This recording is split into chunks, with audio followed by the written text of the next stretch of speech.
ఇవేనా 2 లక్షలు అత్తయ్య గారు? పోయే అన్నారు, కాఫీ పెట్టడానికి వెళ్ళి కాజేశాను అన్నారు, మాది దొంగల కుటుంబం అన్నారు. నోటికొచ్చినట్టు నా తల్లిని, చెల్లిని, తమ్ముణ్ణి, నన్ను, చనిపోయిన మా నాన్నని అందరినీ తిట్టారు.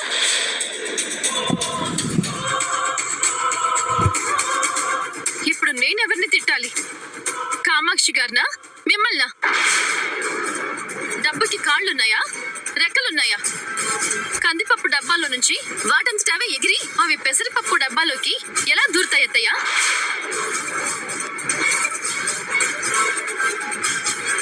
అప్పుడెప్పుడో పోతే ఇప్పుడెలా దొరుకుతాయి అత్తయ్య? ఇది ఏ దొంగ పని? ఎవరో ఒకరు చేసిన దొంగ పనే. ఏవమ్మా లక్షావతి, ఏం మాట్లాడవేంటి? నాట్యం కాస్త నాటకంగా రూపుదిద్దుకుంటుందా? రే, నీకెంత తెలుసో నాకు కూడా అంతే తెలుసు. అమ్మమ్మమ్మ, నీకంతా తెలుసు. నాకు నా భార్యకి ఎంతో కొంత మాత్రమే తెలుసు.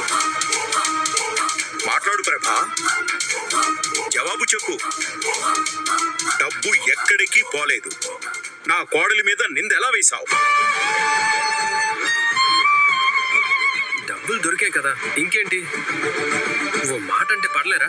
రే, అందరూ నీలాగా దులిపేసుకొని పోర్రా, బురదలోంచి లేచిన బర్రె. పైగా నువ్వు దొంగ పనులు చేసి మాటలు పడ్డావు. నా భార్య ఏ తప్పు చేయకుండా మాటలు పడింది. అది ఈ కంపు నోరావతి నోటికొచ్చినట్టల్లా వాగింది.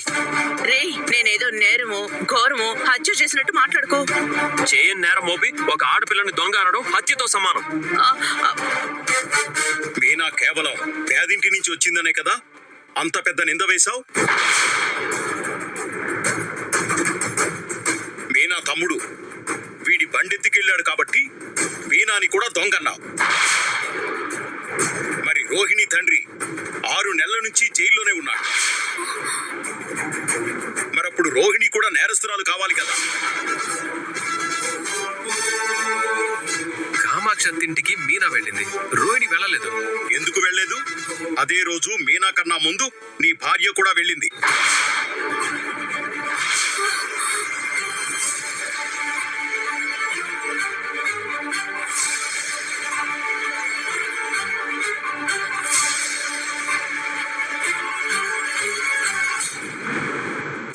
మీ అమ్మ అద్భుతంగా డాన్స్ చేస్తుందని విద్యతో పందెం వేసి ఆ పందెంలో గెలవడానికి వెళ్ళింది. ఆ విషయం అదే రాత్రి మీ అమ్మ నాతో చెప్పి సంబరపడింది. ఏమ్మా, వెళ్ళావా లేదా? వెళ్ళాను మావయ్య, కానీ నేను ఆ డబ్బు తీయలేదు. నువ్వు డబ్బు తీసావా లేదా అని అనలేదమ్మా, వెళ్ళావా లేదా అని అడిగాను అంతే.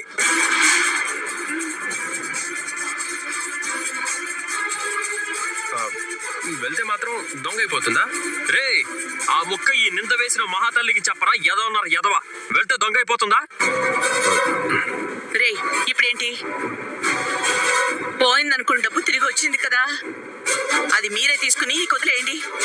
మొత్తానికి వదిలేయమంటావా? అవును, ఇక ఈ విషయం ఎత్తడానికి వీల్లేదు. మరి మిగతా 3 లక్షలు ఎవడిస్తాడమ్మా?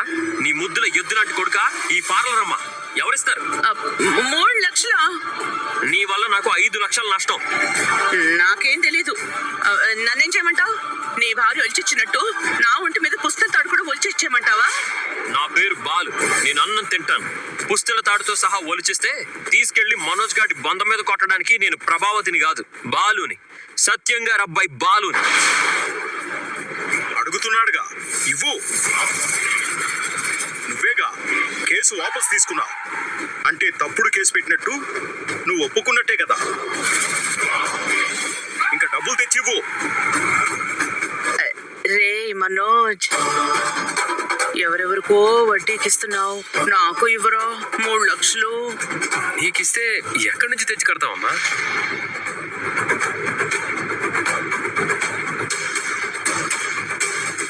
ఏ కష్టం చేసి తెచ్చి కడతావమ్మా? అసలు సంగతి పక్కన పెట్టు. నెల వడ్డీ ఎలా కడతావు? 100కి 5 రూపాయలు.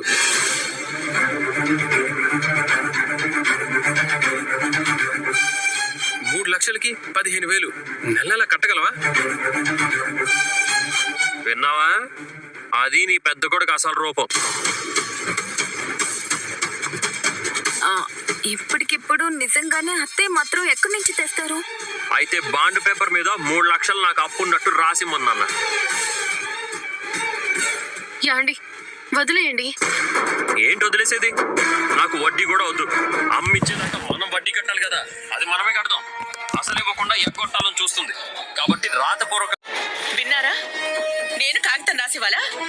లేదంటే నువ్వు పెంచి పోషించిన నీ పెద్ద కొడుకు దగ్గర నెలకు 15,000 వడ్డీకి తెచ్చి ఇవ్వు ప్రభా.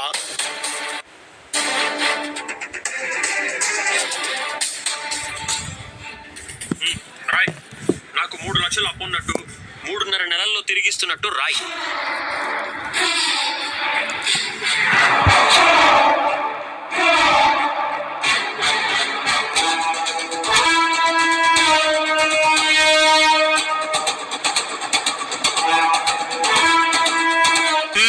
తీసుకో. సంతకం ఎవరు చేస్తారు? సంతలో ఎవరినైనా పిలిచి చేయిస్తావా?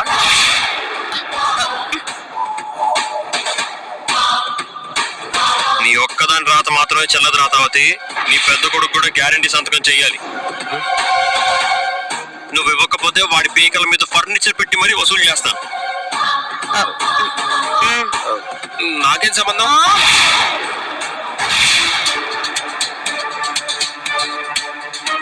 అమ్మ ఇవ్వాల్సిన డబ్బుకి నేనెందుకు గ్యారెంటీ ఇస్తాను?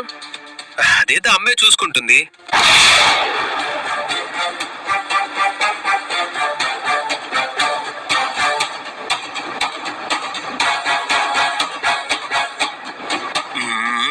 నీ కళ్ళు తెరుచుకున్నాయా నేత్రావతి? ఇన్నాళ్ళు పావుకు పాలు పోసి పెంచావని అర్థమైందా?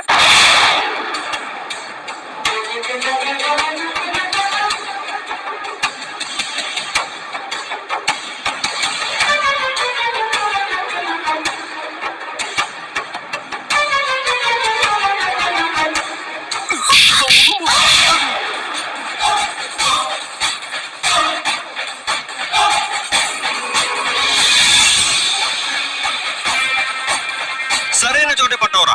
ఒక్క తొక్కుడు తొక్కున్నా బలి చక్రవర్తిని తొక్కినట్టు. ఛీ! పోరా, నువ్వు ఒక మనిషివి.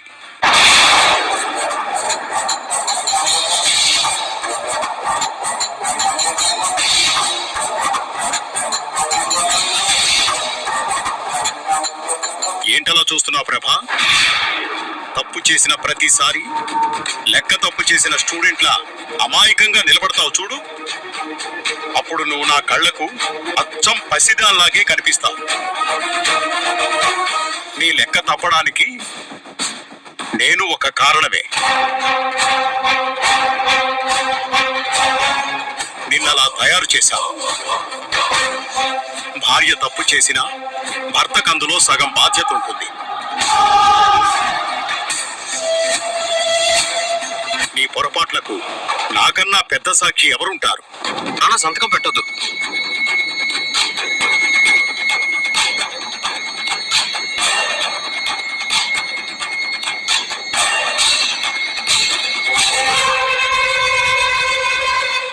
అంతా ఓకే, మరి నా భార్యని దొంగ అన్నందుకు క్షమించమని అడగాలి కదా.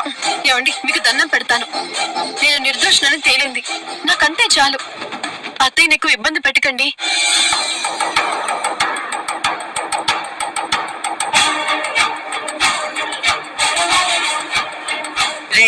ఏంటి?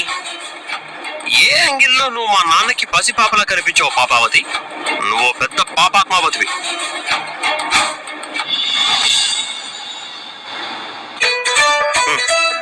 కారు కట్టాల్సిన డబ్బు కట్టేస్తే ఇవి మిగిలిన. ఈ డబ్బు మీ అమ్మకి ఇవ్వు. మా అమ్మకి ఎందుకు? అదేంటి, ఆవిడ కూడా పూలు అమ్ముకునే వాళ్ళు డబ్బులు ఇచ్చారని చెప్పారు. ఎక్కడ తెచ్చిందో అక్కడ కట్టుకుంటుంది. సరే, ఇది హుండీలో వేద్దాం. ఇక నాన్న కూడా పెన్షన్ డబ్బుల్లో నుంచి దాచిపెట్టింది ఇచ్చాడు. ఆ డబ్బు కూడా మెల్లగా తీర్చేద్దాం. మీరు లెక్క చూడలేదా? నేను మావయ్య డబ్బులు మావయ్యకి ఇచ్చేసాను. అవునా? మంచి పని చేసావు. ఏంటి ఆ డబ్బులు తగ్గినాయి అనుకుంటున్నా. మావయ్య నిజంగా మనకి చాలా అండగా ఉన్నారు. నా మీద దొంగ అన్న ముద్ర పడ్డా నమ్మకుండా సపోర్ట్ చేశారు. దేవుడి దయ వల్ల ఆ ముద్ర పోయింది. అది నా అదృష్టం. మంచి వాళ్ళకి ఎప్పుడూ మంచి జరుగుతుంది. చివరికి నిజమే నిలబడుతుంది. అబద్ధాలు, నిందలు ఇలాంటివన్నీ గాలికి పూచిక పొలంలా కొట్టుకుపోతాయి. మావయ్య లేకపోతే ఎంతో కాలం మనల్ని ఈ ఇంట్లో ఉండనిచ్చేవాళ్ళు కాదు. ఏడ్చారు. నేను గట్టిగా నిలబడితే స్తంభంలా పాతుకుపోతాను. ఇంచు కూడా నన్ను కదల్చలేరు. కానీ నాన్నే. ఆ పెద్దరికం వేరు. చూసావా, మా అమ్మ చేసిన తప్పులు అప్పులు కూడా ఆయన నెత్తినేసుకున్నారు. అనవసరంగా ఈ వయసులో ఆవిడ తప్పుకి బాధ్యత ఈయన తీసుకున్నాడు. అవును, మనం వద్దన్నా వినడం లేదు. ఏం చేద్దాం, అది ఆయన గొప్పతనం. కానీ ఇలాగే అప్పులు చేస్తూ కట్టుకుంటూ పోతే